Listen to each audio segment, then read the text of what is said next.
Hey everyone, it's our Shawn McBride. Thanks for tuning in again. We are bringing you another author that has connected their book to business. So we have Brian K. Wright joining us here shortly.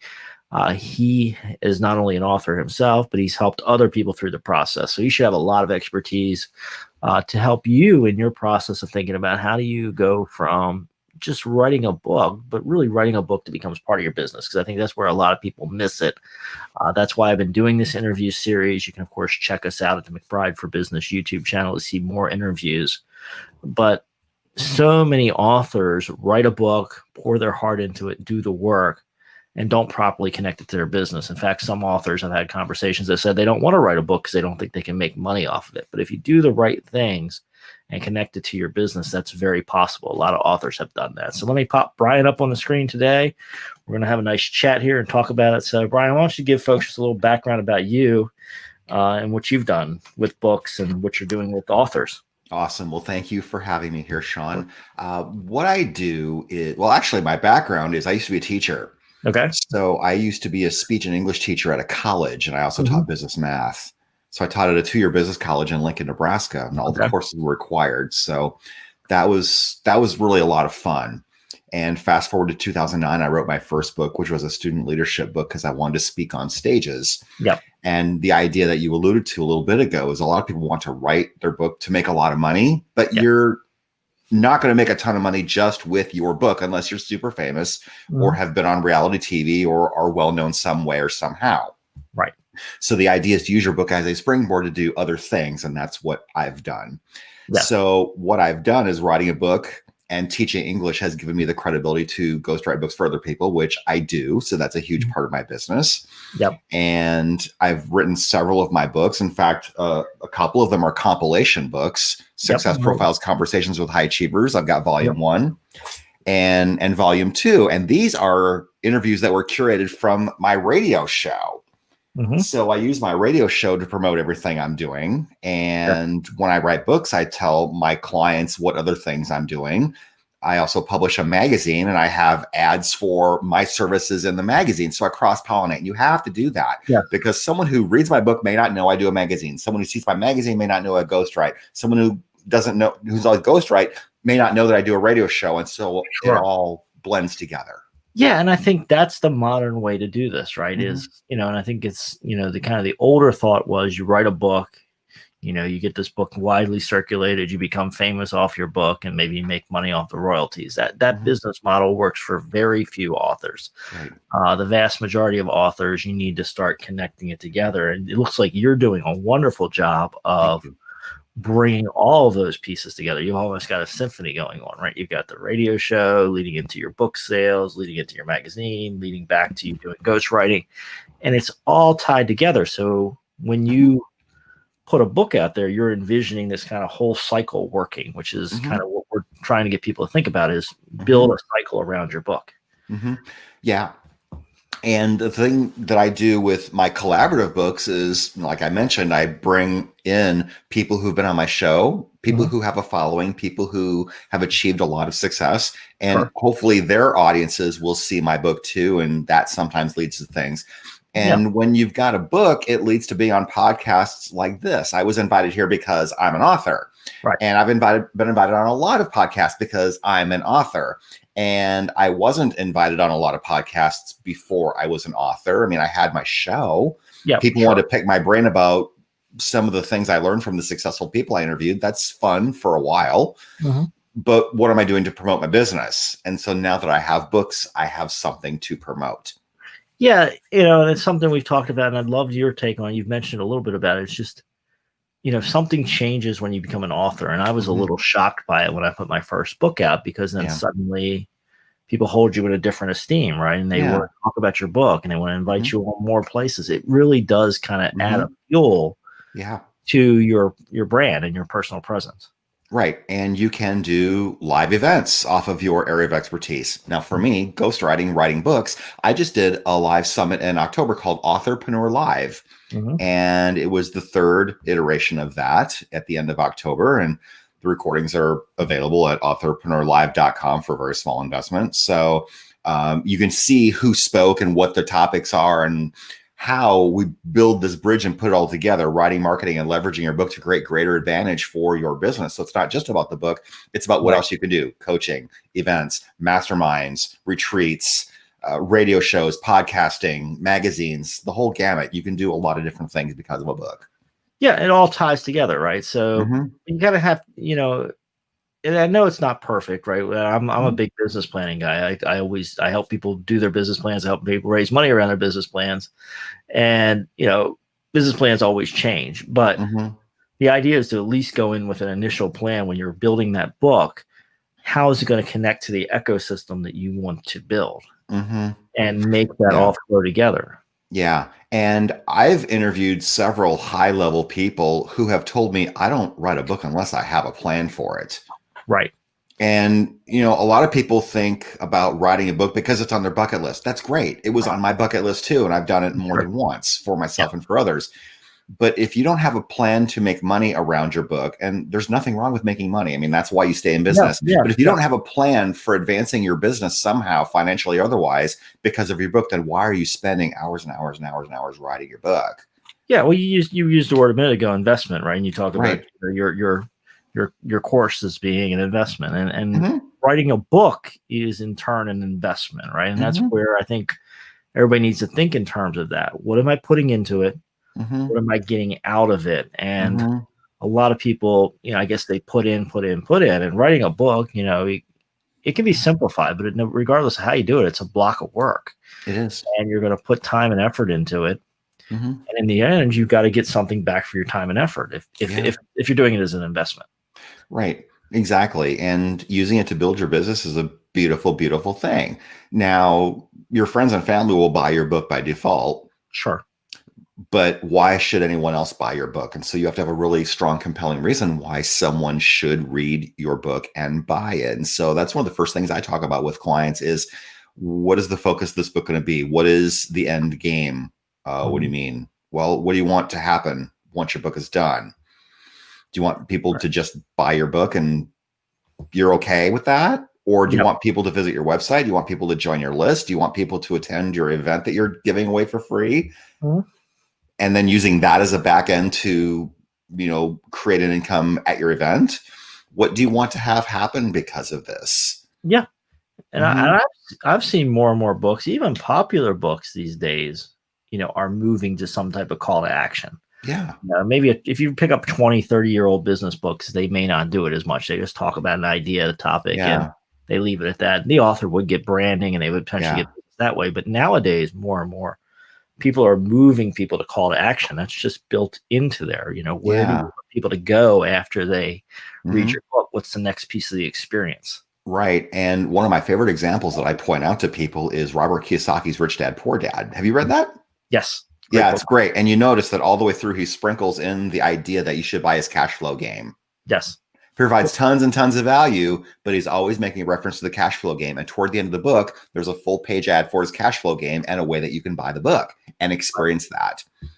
T. Harv Eker in his book, Secrets of the Millionaire Mind, same concept. He was guiding you to a free weekend event that's 3 days long. And you go to his site and figure out which event you want to attend. He does them all over the country. His team does them all over the country and even internationally. You get to attend for free for 3 days, tons of value, but the end game is he wants you to invest in his coaching courses at the end of this. And so it makes it totally worth it for him to let you come to his event for free because enough people will invest to level up their experience with his team after. So there's a call to action sprinkled all the way through, but there's a very, very blatant call to action at the very, very end of the book. Yeah. And I encourage my clients to have something like that. And that's a brand new idea for a lot of people I talk to. I never thought about doing that. And I think that's where a lot of people miss it. And that's where the frustration of the marketplace comes in here. A lot of people, they have a piece of knowledge. They write about the piece of knowledge. They put a book out about the piece of knowledge. And then what I hear so often from, other people is it's just not worth writing a book because it's so much effort. And then, I know Joe Blow, and Joe Blow only sold 500 copies of his book and it wasn't worth the time Joe put into it. But Joe probably didn't build a call to action and think about how to connect it to the whole business. No. And if someone thinks the idea of writing a book is really, really daunting, I bet you've created content already that can go toward a book. If you've done Facebook Lives and they are all on a same general topic, get those transcribed, download that, transcribe it, and do some editing. If you've written a blog for any length of time, that could be the basis for a book. When I interviewed Jeffrey Gitomer on my radio show, he was my 100th episode several years ago. And I said, so Jeffrey, when did you decide to write a book? He says, I never really decided to write a book. I started a blog about all the stupid things salespeople do. And after I wrote 100 blog entries, I thought, well, I guess I have a book. And that was his first book. I just read a book where that's essentially what the author did. And I mean, she actually said it in the book. Like, I've been writing this blog and answering people's questions, and now I want to do it in a more organized fashion and be more comprehensive. So I've taken all the blogs and, put them into a book. And, so there's a number of authors out there. It's gotten quite common where people have brought together other stuff, and it's perfectly okay. Even if you publish it on a free blog, you put it in a book and you reorganize it and you make it more meaningful and, package it the right way. That's perfectly acceptable. It's a great way to write a book. Absolutely. Anything that can get your content out to the marketplace faster, if it's meaningful and can help people, is always a very good thing.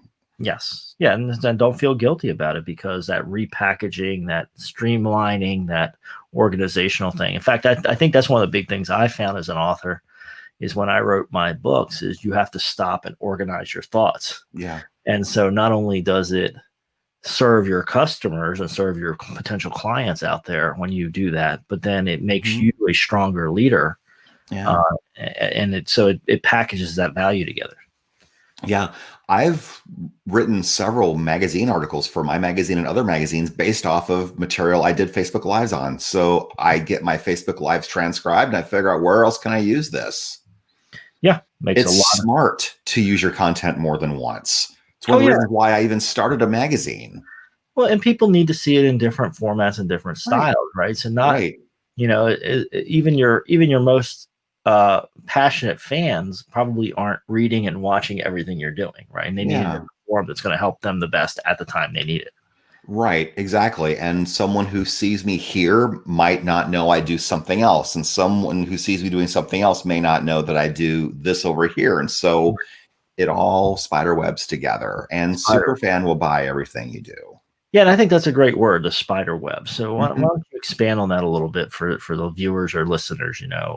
How do you build a spider web around your knowledge or around you? Yeah, well, you just have to start creating content. And once you start creating content, figure out where else it can go. So are you posting it to Facebook and Twitter and LinkedIn and Instagram? Are you creating a blog post off of something that you said on a Facebook Live?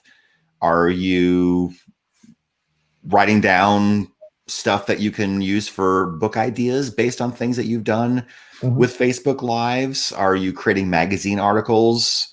Are you just creating content over and over again and just reusing it everywhere? Because someone who follows you everywhere will see, okay, this is the same thing, but most people aren't going to know that you're repurposing the same thing over and over again. Yes. And I mean, even the people I follow, sometimes I'll see that and I'll see them. And as long as it's not a direct copy and paste, I'm still interested, right? Because I want to see how they cut the information different, maybe how they connected it to a broader idea or how they brought the pieces together. It's still of value to your reader. And if somebody does see it in several places, they must think, oh, well, he or she must be really good at this if this has appeared everywhere. Exactly. So, book is part of potentially the spider web you're building, Brian. And I'd be very curious. We haven't talked a lot on this show. This is a relatively new interview series, just getting this project kicked off. But the ghostwriting idea, so I think for some people that might be of interest. And it's great you're here because you may be a resource for some people. But, how does that work in practice? So, you got somebody out there, maybe they're a business owner. They know they got material they need to get out there, but they just don't want to sit down and do the writing. How does that normally look? It's really interesting because sometimes people do hire a ghostwriter because they don't have time, because they're busy running their business, which is totally legitimate. They may not think they have something that people want to read or will pay attention to. I argue that that's false, because if you are an expert in your field, then somebody needs you. And sometimes people don't write their book because they don't think they're good writers. Well, Robert Kiyosaki has always said, I'm a best-selling author, not a best writing author. Yes. So just because your name is on the book doesn't mean you wrote it. You can have someone help you, and a ghostwriter is uncredited by definition. So if I was ghostwriting somebody's book, my name doesn't have to go into the book unless somebody wants to acknowledge me. I tell people, if you really do want to give me, and I'm not requiring you to give me credit, but if you want to acknowledge my contribution, that's fine. My name won't go on the book. Yeah. And that all is optional because your name is on the book. So the way this works is I have a session to figure out with people what their book is going to be about and what they want to have happen with the book. What do you want to have happen? What do you want people to think, do, believe, or experience differently because they read your book? And hopefully that is a call to action for something else in your business. Then we brainstorm some of the topic ideas that could be chapters. And then we do a series of recorded interviews, and that gives me the skeleton to work with. And so once we have all the data dumping done, leave me alone for a while. And when I have something, I'll send you a first draft, or if I have questions along the way. Now, some clients come to me with a completely blank slate. I don't know what I want to say. Okay, great. Not a problem. Some people will have content to give me. One of my clients gave me access to an online course, and we basically repurposed his course into a book. Now, most people do it the other way around. They have a book that they create a course from, but he wanted to bring people outside of his universe into his world. And so the course became a book, which then redirects people back to his course. So it's a brilliant strategy. I have another client who has written a bunch of Facebook posts about his topic. And so he gave me links to 50 or 60 Facebook posts and says, use these. Okay. So I spent I spent a couple of hours one afternoon downloading all of the Facebook posts that he linked me to and putting them on a master document. So that gives me something else to go along with the recorded interviews that we did. So sometimes people have content that they want me to use. They just aren't sure how to use it. Yeah. So whichever way you come to me is totally fine. But as long as you have an idea for what your book is going to do for you, then that's awesome. I don't want to write your romance novel. I am really not interested. God bless you if that's what you want to do. I'm sure somebody else will be very happy to do that. Yeah. That's just not my world. I write nonfiction. So personal development and business topics and books are what I tend to focus on because I want to guide people toward becoming a better version of themselves in their personal life and for their business life. So that's my mission. So a book that fits in that mission is something that I'll do. And I've turned away businesses. I don't want to write that book. Yeah. No, and I think that's genuine, right? And we talked about it in another episode too, is like, and maybe it's something to segue into is, a lot of people have a knowledge, they have a topic. You got to both be passionate about the topic, but there also needs to be a market need. You got to kind of try to marry them too, right? So don't write about something just because you're passionate about it. Don't write about something just because there's a market need. Yeah. You want to find where those two converge. Right. In fact, I tell people the perfect topic for your book is the intersection of three things. Number one, what do you know a lot about? Number two, what does your audience want to know about? And number three, what will your audience pay for? Because you want to sell your book. Yes. And you want to sell something after that. So the intersection of those three things is the perfect thing for your book, the perfect topic area for your book. Brings it all together. Yes, exactly. Yeah. So, how do you get people, it sounds like you've been through this process and, part of what I'm doing is getting people to think about this. How do you get people to get that process of thinking about the book in that chain and that flow, right? So how what visioning exercises or goal exercises or forward thinking do you do to get people thinking about putting a book into their kind of marketing or sales flow? Are we talking about people who haven't thought about doing a book? Or are we talking about getting ideas for your book once they've decided? Well, somebody says maybe somebody that's on the fence here. They're thinking, oh yeah, well, I've heard good things about a book. I'm thinking about maybe writing a book. How do you get them to connect the dots between, where they want their business to be in the future and how a book fits into it? Yeah. I ask them if they can see writing a book. I mean, let's just forget for a second whether you can actually do it yourself or not, but how would having a book change your business? Because I'll tell you, sometimes if you are looking to get on a radio show or if you were looking to get onto a stage to speak, if there are several experts in your area that someone's thinking about, but you've got a book, they perceive that you are the authority. And so you must be the one who knows what he or she is talking about. Absolutely. And I actually, interesting, I had that experience. I was somewhere and I was talking and it was an area that I had good knowledge on, I mean, I'm a business planning guy, right? And I can cover a couple different topics. And it was one of these deals where I had a topic I could cover. And then, later another guy showed up and he's like, and I have a book on this topic. And, suddenly the conversation with the potential client was over because the other person had a book, right? And they happened to Right. on that topic. Right. And so people just naturally, right? I mean, it does show it. And maybe talk a little bit, Brian, about the esteem that comes from a book. I mean, there's a lot of people out there that just view authors differently, right? They say, absolutely. you completed a book. In fact, one of my clients had been telling me for years, I'm going to write a book and I'm going to hire you someday. Well, he finally did it. And we completed his book last year, and I can just see his business is blowing up. And he has more confidence now than ever before. He's a substance abuse counselor in California, and his book was about his journey to sobriety, basically. Yeah. And so he gives a copy of his book to his clients.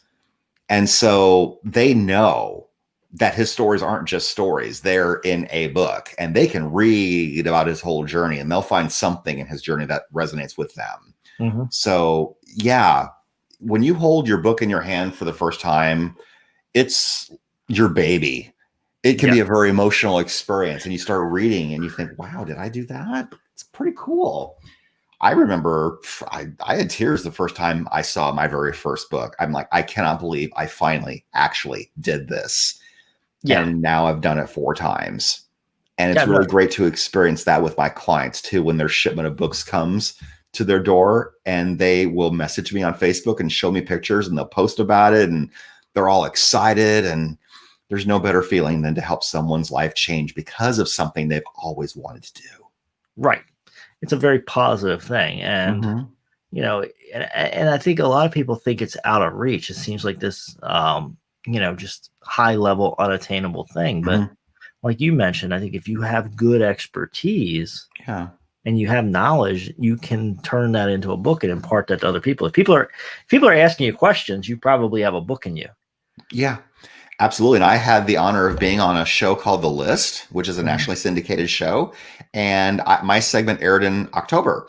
And my segment was about 3 things you can do to get your book started. And it was really cool. And so now I can send that segment, that video, to prospective clients and say, this might answer some of your questions about how I work. And it's a really cool marketing piece to have. And they promoted both of these books. And I sold a few books the day it aired. Not a lot, but a few. And just extra exposure. So a lot of things can happen because you're an author. People do look at you a little bit differently.